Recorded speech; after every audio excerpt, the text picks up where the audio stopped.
Hi there, Fleur, and good afternoon, everybody else. I'm Peter Yates. I'm a lecturer in social work at the University of Edinburgh.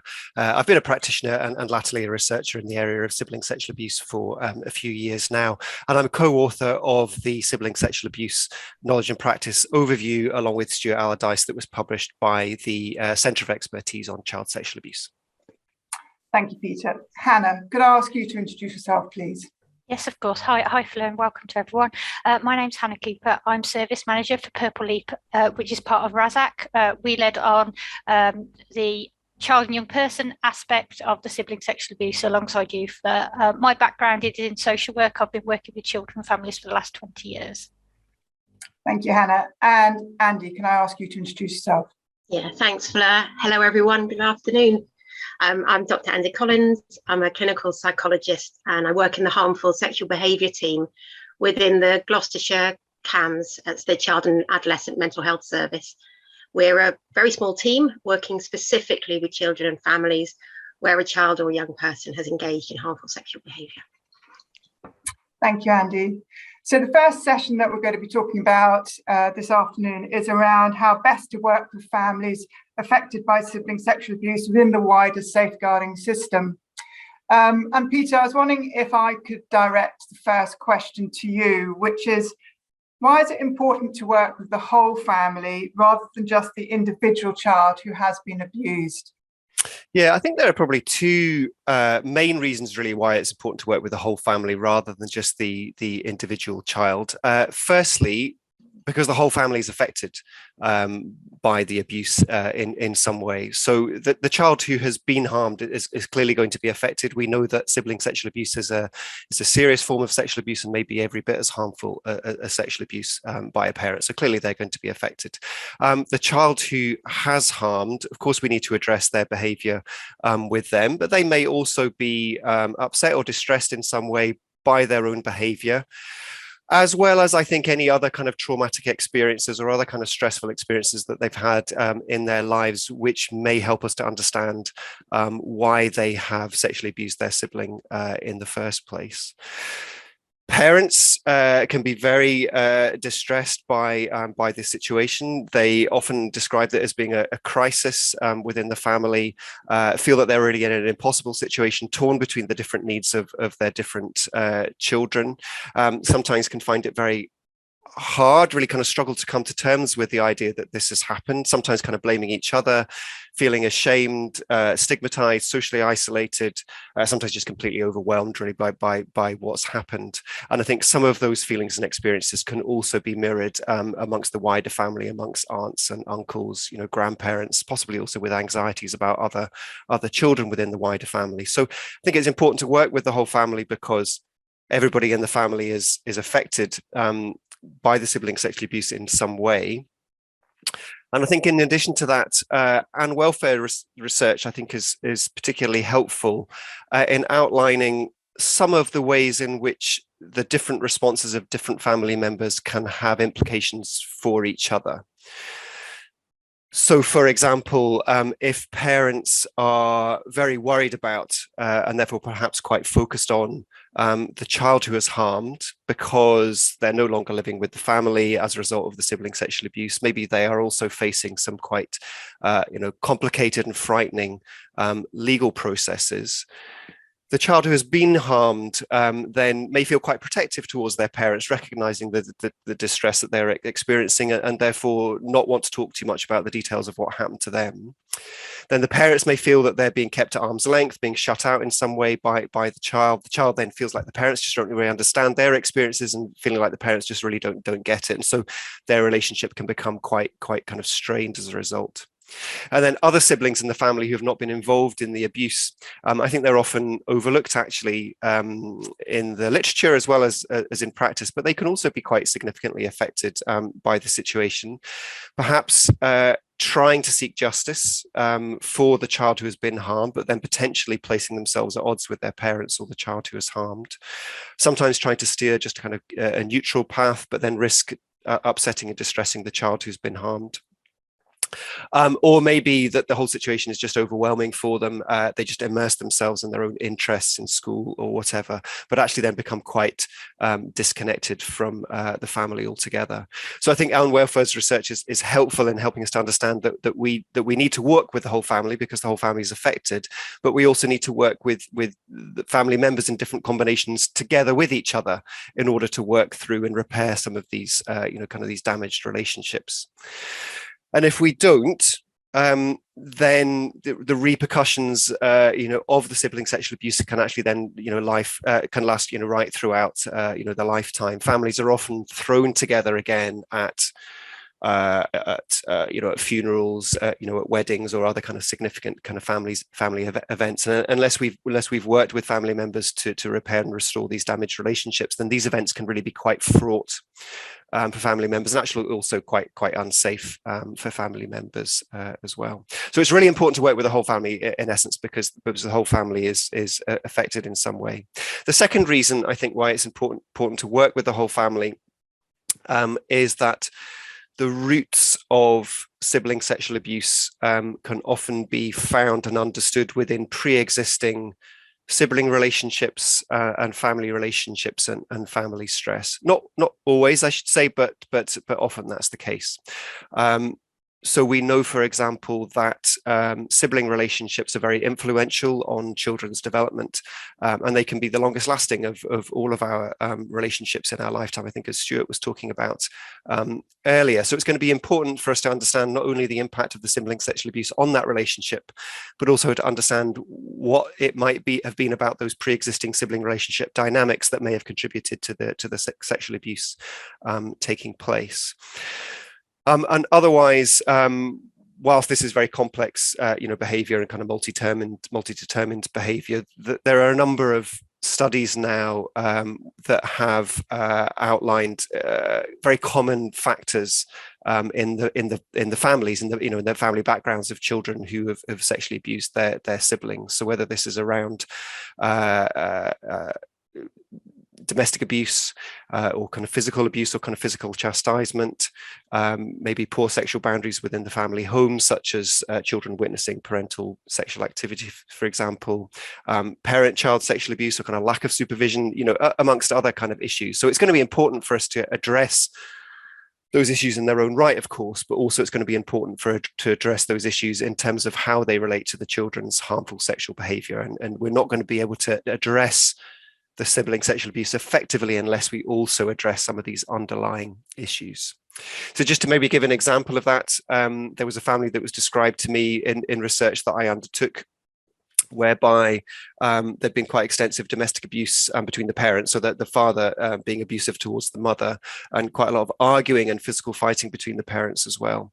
And the siblings in this situation had spent quite a lot of time with each other, unsupervised, drawn together really for nurturance and support. And then, in terms of spending that amount of time together, I'd watched quite a lot of telly, quite a lot of TV late at night, often with kind of an adult kind of sexual content. And then had started to play sexual games with each other.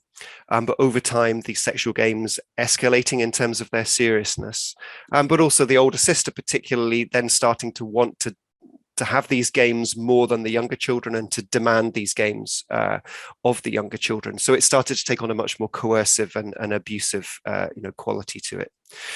So in order to respond to that, then of course we needed to address that behavior with the older sister and with the other children concerned. But that was only going to be really effective if we could also then address the domestic abuse and the lack of supervision in the family home.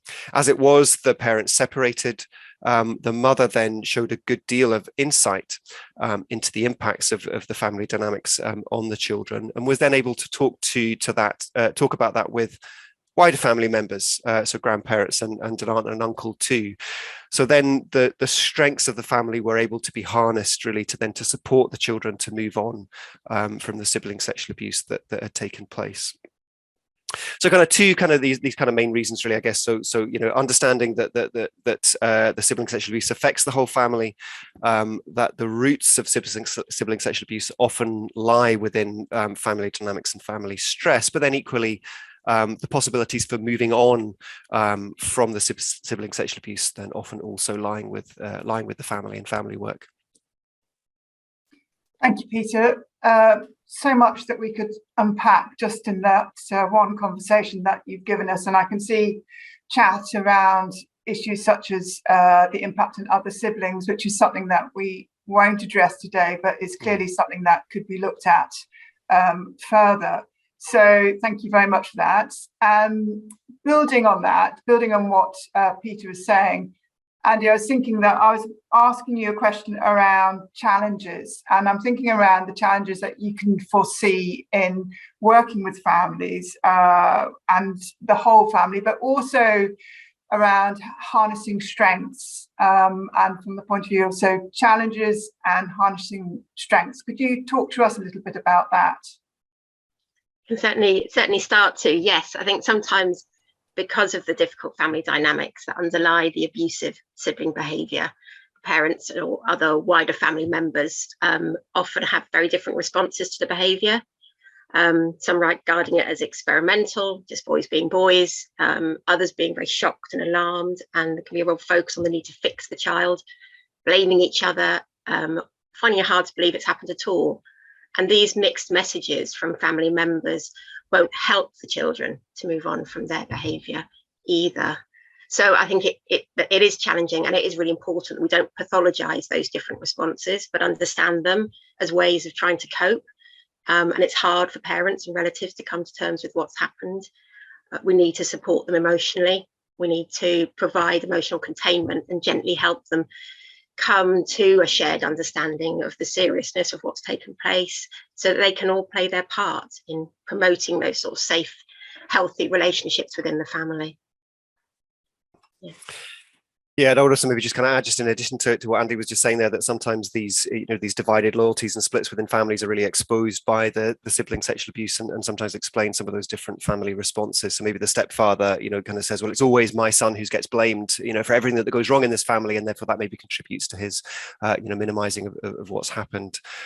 Sometimes maybe there may be a mother who has been sexually abused herself by her brother when she was young, and so what's happened now more recently within her own family then reopens, old wounds in her relationships, with her parents, for example. So yeah, there can be considerable challenges, I think, in terms of working with some of these family issues and family dynamics. Yeah. The other thing that probably is just worth mentioning, actually, just whilst we're talking about this subject of working with families, is the importance of understanding culture, the family culture, and the kind of the wider culture in the context and how it plays out within this particular family.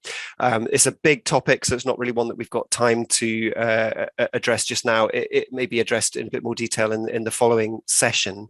But in some families, there can be particular issues around gendered power relationships. There could be issues around, honor-based issues in white Western families, actually, as well as in other cultures.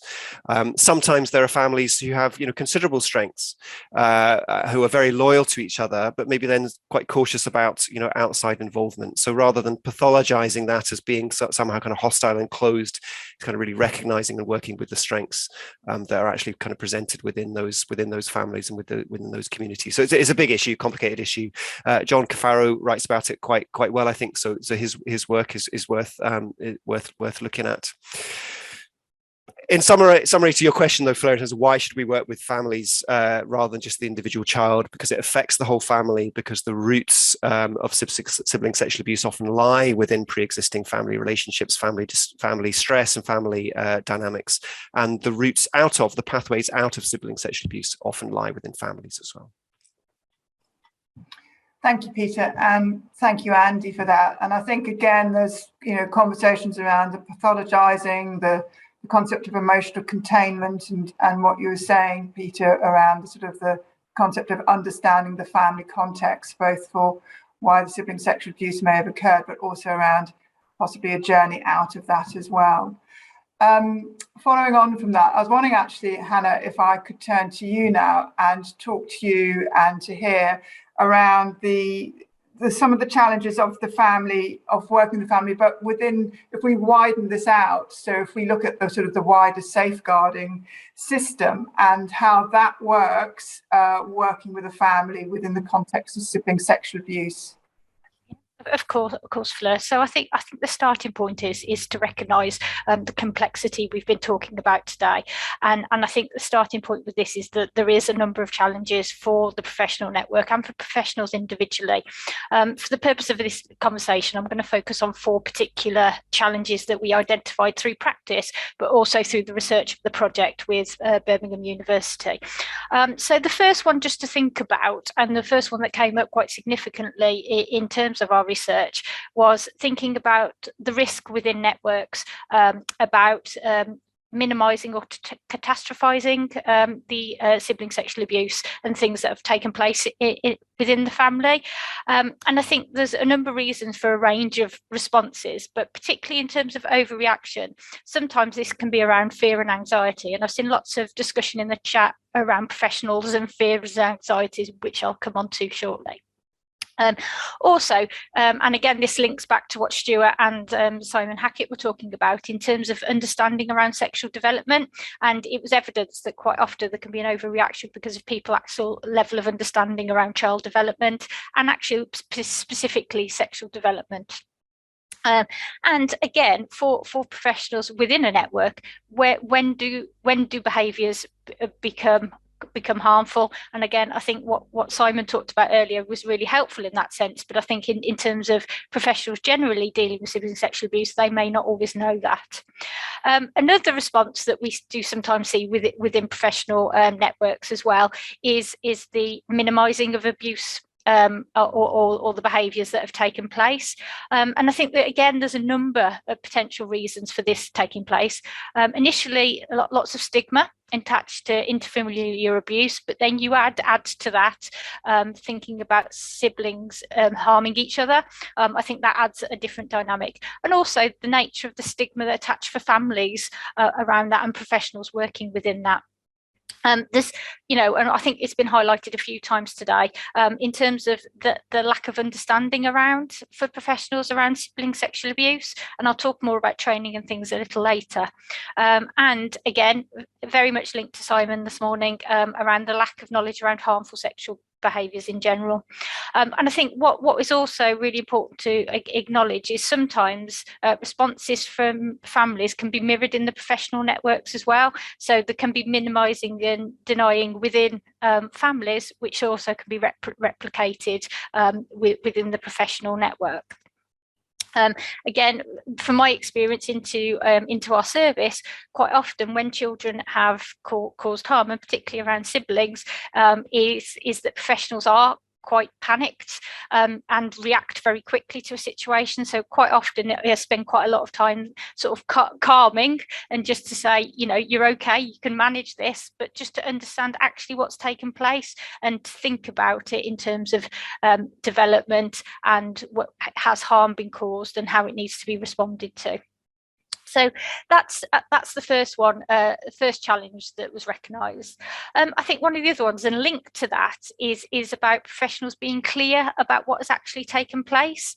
Again, I think it can be very difficult for professionals to talk about abuse generally, but specifically when we're thinking about it within families and between siblings. And again, it's very hard, I think, for a concept to get your head around when you think of a sibling harming another, or that being a relationship between the siblings. And again, similarly, like to the first challenge, there can be many reasons around why that's happened. Again, talking about development and about professionals knowing what is developmentally appropriate at what stage for children. And, we do understand that children are, development varies, but actually thinking about when does a behaviour become problematic or harmful, and again, it's drawing on existing knowledge to be able to sort of put that into context. And I think another aspect to that is about professionals being able to use and respond using appropriate language. Again, this was a big theme within the Sibling Sexual Abuse Project, about people struggling to actually talk about sex and relationships, and then when we're talking about harm that's taken place, is actually being able to label that. And again, I think that also links back to society.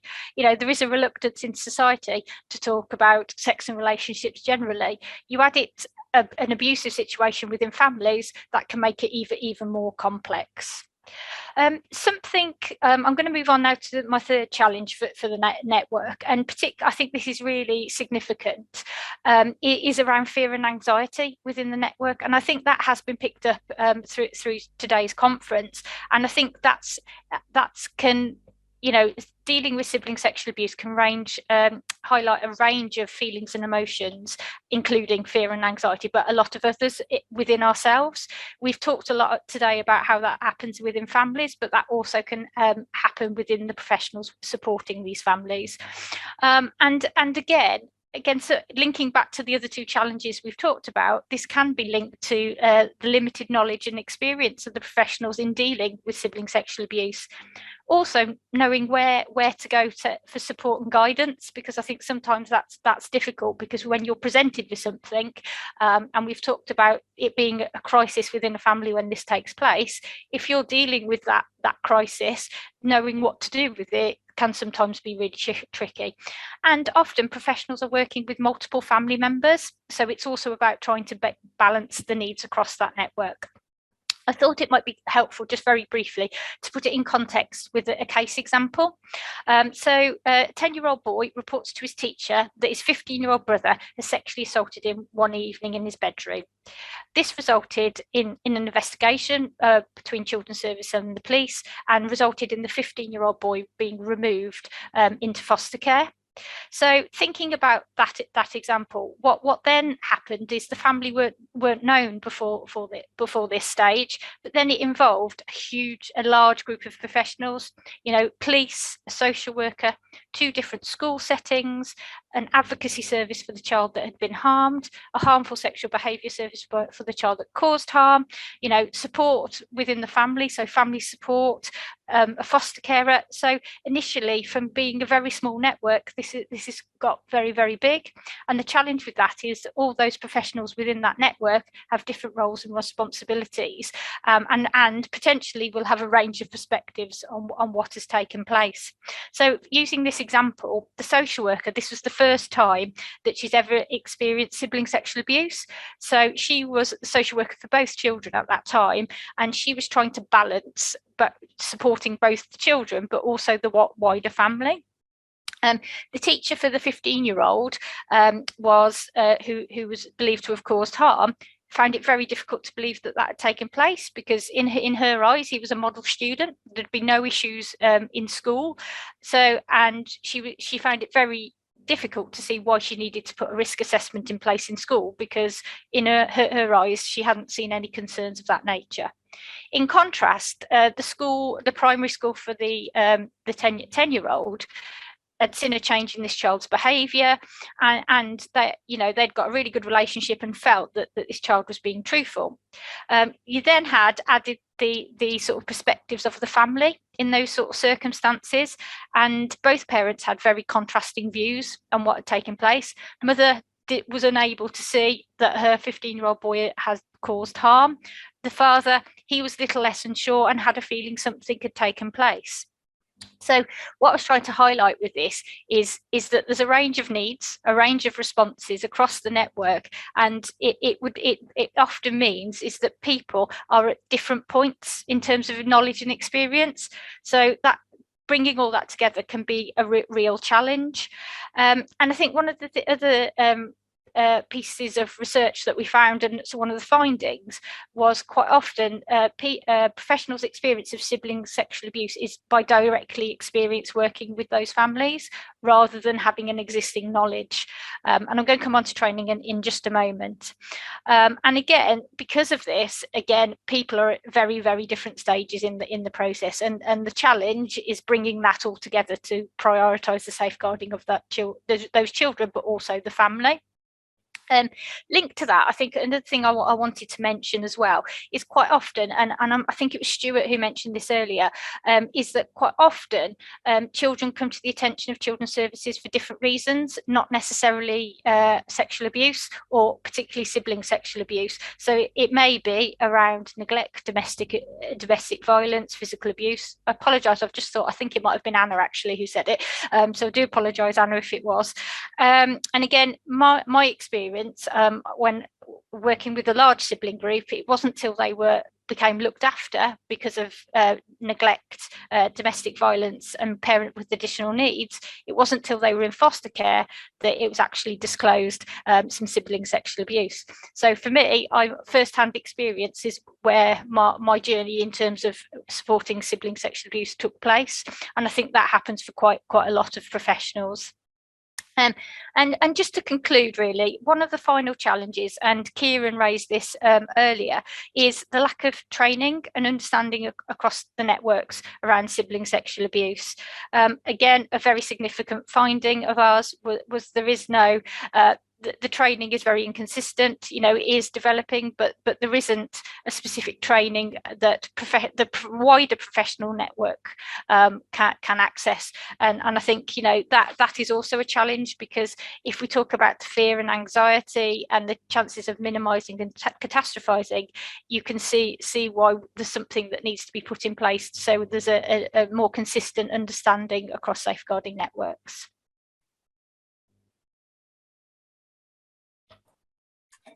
Thank you, Hannah. Thank you so much for that, and for breaking it down into those 4 areas. I think what it really highlights is the complexity of this in terms of different professionals and their involvement, and how difficult it can be, especially without training, which we know exists for very few people at the moment.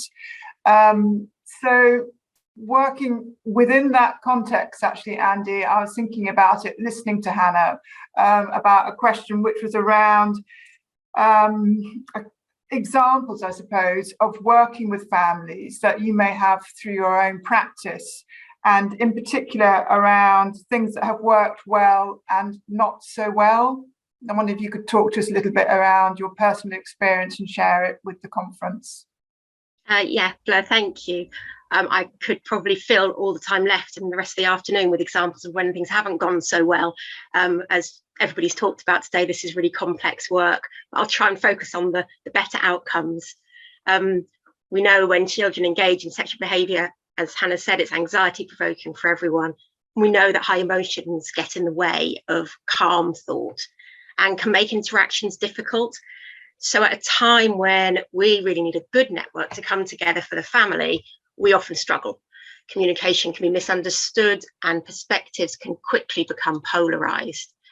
So I find it really helpful to remember that everyone involved is affected, the children, the families, the professionals, and to work well as a network, accepting these thoughts and feelings in ourselves and others, and noticing how they affect our communication, both language and behavior, and can distort our views of risk and harm, is really important. So this process is called mentalizing. People probably know a lot more about that than I do, but it was developed as a concept by Peter Fonagy in his work on attachment and child development.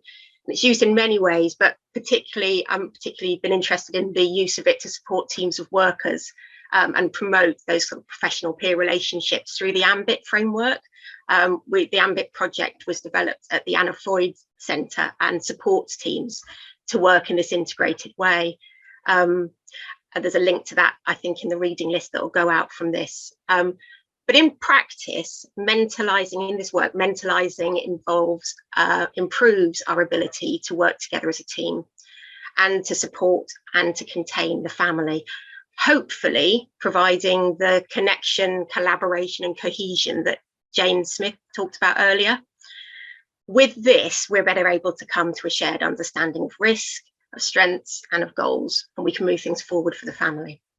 At a time when we do need to move quickly, children are impacted by their developmental stage, and meeting their needs in a timely way is really important to prevent behaviours becoming entrenched and future long-term issues and risks.